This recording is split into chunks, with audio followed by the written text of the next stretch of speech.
So our agenda is simple. In order to be an effective communicator, regardless of if it's planned or spontaneous, you need to have your anxiety under control. So we'll start there.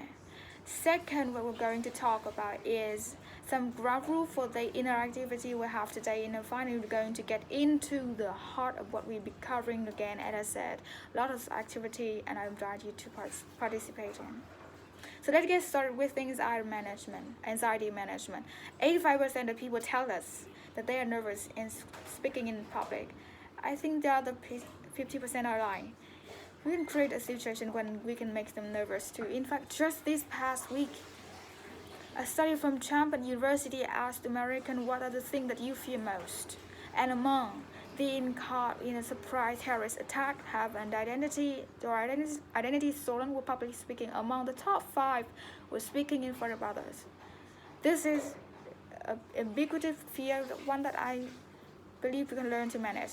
I use that word to manage very carefully because I don't think we want to overcome it. Anxiety actually helps it. It gives us energy, helps us focus, tells us what we're doing is important, but we want to learn to manage it. So I'd like to introduce you to a few techniques that can work, and all these techniques that are based on academic research. But before we get there, I'd love to ask you, what does this feel like when you're sitting in the audience watching a nervous speaker present? How do you feel? Just shut up, you think. How do you feel? Uncomfortable.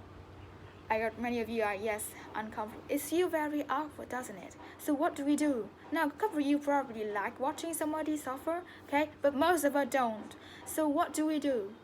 We sit there and we knock and we smile, or we disengage. And to the nervous speaker looking out there and hear the audience see a bunch of people nodding and disengage, that's not help.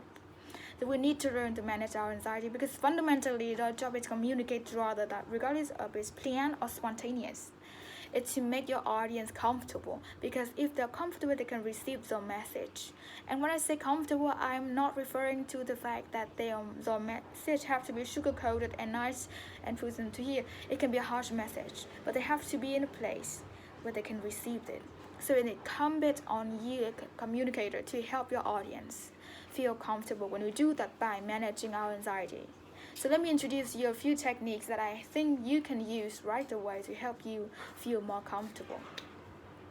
The first have to do with when you begin to feel those anxiety symptoms. For most people, that happens initial minutes prior to speaking.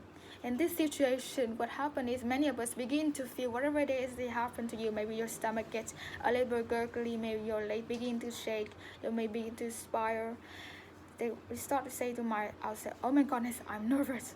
Uh-oh, they're going to tell me I'm nervous. This is not going to work, and we start spiraling out of control. So research and mindfulness attention tells us that when we begin to feel those anxiety symptoms, we simply greet our anxiety and say, oh, this is me feeling nervous. I'm about to do something of consequence. In simply by greeting your anxiety and acknowledging it, that it's normal and natural. Heck, 85% of people tell us that they have it. You actually can stem the tide that anxiety is spiraling out of control. It's not necessarily going to reduce the anxiety, but it will stop it from spinning up. So the next time you begin to feel anxiety symptom, take a deep breath and say, this is me feeling anxious. I noticed a few of you taking some notes. Their hand out that will come out at the end that has anything that I'm supposed to say. Okay? Can't guarantee I'm going to say, but you have it there. In addition to this approach, this technique works very well, and there's a technique that I helped do some research on way back when I graduated from school. It has to do with reframing how you see this speaking situation. Most of it, when we are up presenting, planned or spontaneous, we feel that we have to do it right, and we feel like we are performing. How many of you are never active and singing or dancing? I'm not going to ask performances, no. Okay, many of you have. We should know that we can do next year maybe a talent show alone. It's all like we got the talent there. That's great. So when you're performing, you know the right way and the wrong way to do it. If you don't hit your right note or the right line, the right time or the right place, you made a mistake. It messes up the audience. It messes up the people on stage. But when you present, there is no right way. There's certainly better or worse but there's no one right way. So we need to look at presenting as something other than performance. What I'd like to suggest is that what we need to see this as a conversation. Right now I'm having a conversation with 100+ people rather than saying a performance for you. But it's not enough just to say this is a conversation. I want to give you some concrete thing you can do. First, start with a questions. Question by the very nature or dialogic, they're two-way. What we're going to very first thing that I did here for you, I had you count the number and raise your hand. I asked you a question that gets your audience involved and makes it feel to me as a presenter as if we are in conversation. So use questions. They can be rhetorical, it can be polling. In fact, I actually want to hear information from you. In fact, I use questions when I create an outline for my presentation.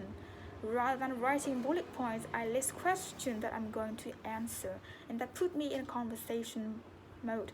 If you want to look at my note for today's talk, you see it's just a series of questions. Right now I'm answering question: how do we manage our anxieties?